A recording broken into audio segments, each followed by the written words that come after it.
নমস্কার বন্ধুরা, আরও একটি নতুন ভিডিও দেখার জন্য আপনাদের সবাইকে স্বাগত। আগে বলছিলাম যে মুরগি বিক্রি 2 দিন হয়ে গেছে আমার, আর এই হিসাবে এখন পরবর্তী মুরগির বাচ্চা উঠাবো সেই প্রিপারেশন নেওয়ার জন্য প্রস্তুতি চলছে। আর লিটার টিটার তো সব কিছুই মানে যেদিন মুরগি গেছে তার পরের দিনে উঠানো হয়ে গেছে। এখন আজকে সব কিছু মানে মোটামুটি পরিষ্কার করা হলো। পরিষ্কার করা হওয়ার পরে এখন জল দিয়ে ভালো করে ধুইতে হবে। আসুন কীভাবে ধুচ্ছি আমাকে দেখা যাক। প্রথমে মোটরের পাইপ বিছাচ্ছি।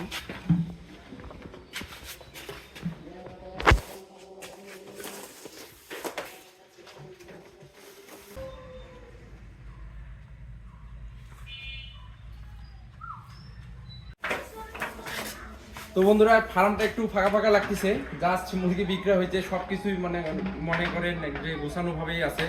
এখন আবার পরিষ্কার করতে হবে।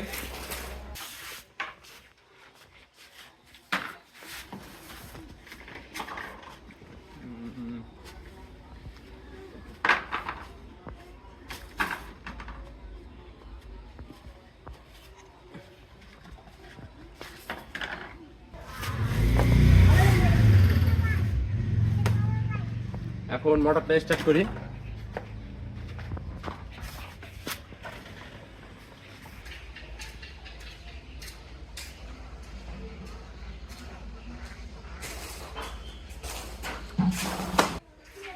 এই কইতা লিটার নিয়ে যা।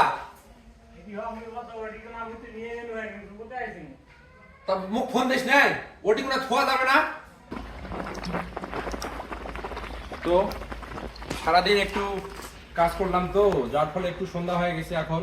আর সন্ধ্যাবেলা মূলত মানে ভিজাই দিয়ে রাখলে, জলটাতে ভিজাই দিয়ে রাখলে ময়লাটা নরম হবে এবং আগামীকালকে ঝাড়ু দিয়ে পরিষ্কার করতে সুবিধা হবে আমাদের।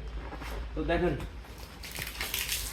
প্রথমে সাইডে যেহেতু ময়লা আছে, ময়লাগুলা ভালোভাবে ধুয়ে দিতে হবে মোটামুটি। আর আগামীকালকে ফিনিশিং দিতে হবে।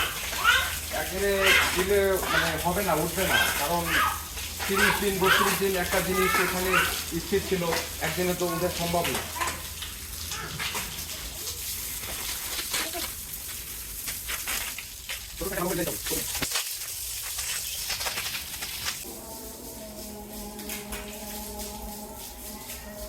তো বন্ধুরা, আপনারা যারা খামার করেন এবং করতে চাচ্ছেন, তারা একটা বিষয় সবসময় মাথায় খেয়াল রাখবেন, সেটা হচ্ছে মুরগি উঠে যাওয়ার পরে ফার্মটা ভালো করে পরিষ্কার করতে হবে। পুরানা ময়লা যাতে না থাকে, অবশ্যই হুইল দিয়ে পরিষ্কার করতে হবে। আর অবশ্যই জীবাণুনাশক যেমন চুন, ব্লিচিং পাউডার, বিভিন্ন ধরনের মেডিসিন পাওয়া যায় বাজারে, ওগুলো ব্যবহার করতে হবে।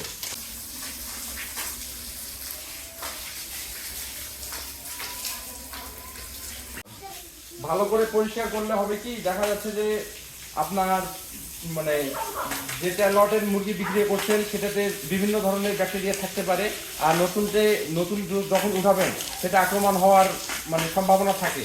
আর যদি ভালোভাবে পরিষ্কার করেন তো অবশ্যই সেটা 100% নিশ্চিত থাকেন।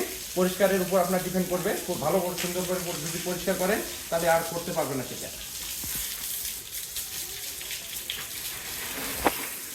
তো ভাইরাস যেহেতু চোখে দেখা যায় না, সেই হিসাবে অবশ্যই মানে ভালোভাবে পরিষ্কার করতে হবে। আর আমি প্রথমেই বলছিলাম যে ফার্মের মেন বিষয়টা হচ্ছে বায়োসিকিউরিটি মেনটেন। মানে যেহেতু জীবাণু খালি চোখে দেখা যায় না, সেই হিসাবে মানে সবসময় পরিষ্কার পরিচ্ছন্ন থাকাই বেস্ট।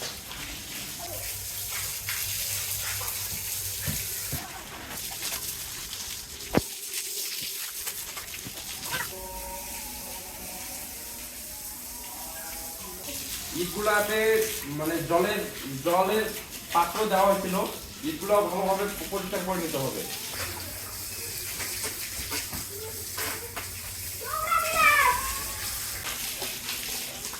ভিজায় রাখলে জীবাণুটা কিন্তু জলে নষ্ট হয়ে যায়, বেশিক্ষণ ধরে ভিজায় রাখলে সুবিধা আছে, জীবাণুটা মানে বাড়তে পারে না, মারা যায়। তো খামারটার মুরগি যেহেতু বিক্রি হয়েছে, অবশ্যই কেউ তাড়াহুড়া করে বাচ্চা উঠাবেন না। এটাই একটা নির্দিষ্ট সময় আছে, সর্বনিম্ন হলে 1 সপ্তাহ গ্যাপ রাখতে হবে। কারণ এই ঘরের ভিতরে মানে যেটা মুরগি ছিল আপনাদের, সেই মুরগির গ্যাস, তারপরে বিভিন্ন ধরনের রোগ জীবাণু থাকতে পারে ছোটোখাটো, সেটা পরবর্তীতে যাতে না ইফেক্ট করে, এই জন্যে মানে 7 থেকে 15 দিন সময় গ্যাপ রাখতে হয়। আমি সেখানে মোটামুটি 10-12 দিন গ্যাপ রাখবো আর কি।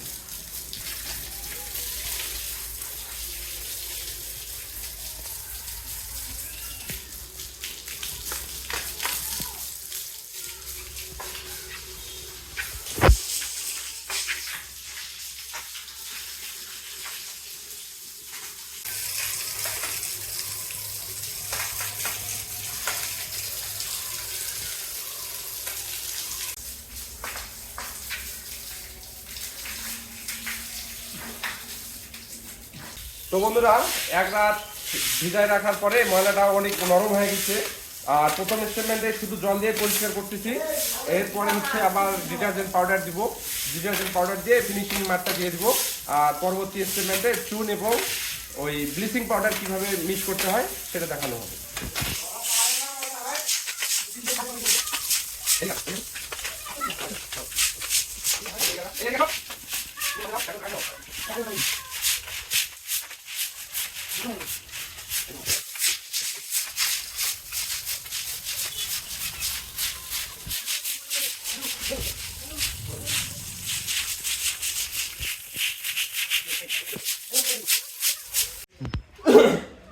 তো বন্ধুরা, আমার ঘর ধোয়া মোটামুটি এখন শেষ প্রথম স্টেটমেন্টে, এবং হচ্ছে এখন সুন্দর করে ইটগুলা ধুইতে হবে, কারণ ইটের মধ্যে ময়লা টয়লা থাকতে পারে, পুরাতন কোনো জিনিস রাখা যাবে না।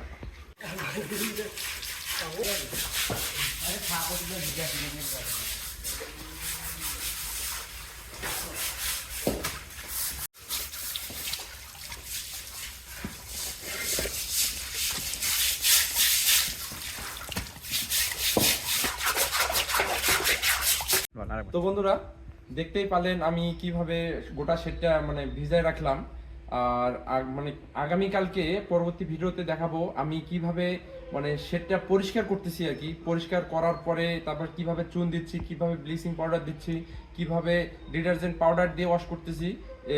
এই বিস্তারিত দেখার জন্য আমার চ্যানেলটিকে সাবস্ক্রাইব করবেন এবং লাইক দিয়ে পাশে থাকবেন। ধন্যবাদ সবাইকে।